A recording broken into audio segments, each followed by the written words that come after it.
Well, thank you all very much for allowing me to come. I'm delighted to be here. The world changed this weekend in a lot of ways. And I think as we get closer to the election, and you all, as you know, South Carolina elects presidents. That's what you do. At least you start the journey out in the primaries. It'll become aware to people that we're electing a president of the United States, a commander-in-chief of our armed forces. It's a serious undertaking. It's something that I think as people get closer to the election, they begin to think a little more seriously about. And maybe the Paris tragedy accelerated that thought. 120 plus innocent people attending a soccer match, going to a concert, being outside in a cafe in one of the most amazing cities of the world, only acting on the ability to be free. That was their crime. And they were killed by people that want to destroy Western civilization.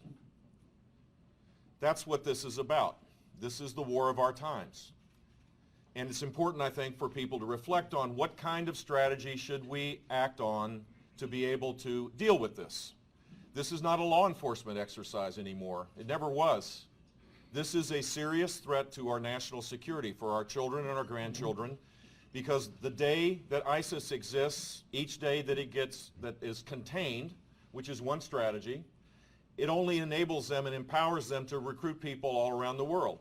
And the notion that somehow Paris is the only place where this will take place, I think is foolhardy. 2 months ago, I had a chance to lay out a strategy at the Reagan Library, the proper place to talk about peace through strength, about America's leadership in the world, because President Reagan, like many presidents, and back not that long ago, this was a bipartisan consensus, understood that but for us who?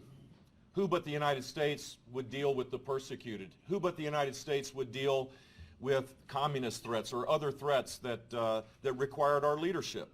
And our world was made more peaceful because we were engaged in the world as a leader. We need to restore that leadership, particularly as it relates to ISIS. And I laid out a strategy to do just that 2 months ago. It starts by re-engaging in Iraq in a way that embeds our forces, rather than keeps them in safe zones, embeds our forces with the Iraqi military. It requires direct support of the Peshmerga military, a great fighting force, the Kurdish force, to be able to show that we have the back of the Kurds. It requires us to re-engage with the Sunni tribal leaders, which are capable of fighting as well, as proven by the surge that left Iraq fragile but stable.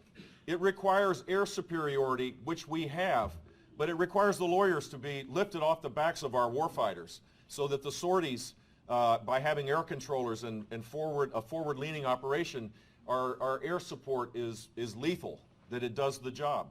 And it requires being engaged diplomatically, because without the United States, people move elsewhere. We've seen it. For the first time, Russia now has as much influence as the United States in the Middle East. They were kicked out of the Middle East in 1973 and had no influence to speak of. Now you see the Egyptian president visiting Moscow. You see relationships beginning with the Saudi royal family and Putin. And you see a total sea change because we've pulled back. The lessons of history, our voids are filled. And when they're filled by asymmetric threats of terror, it is a threat to our national security interest.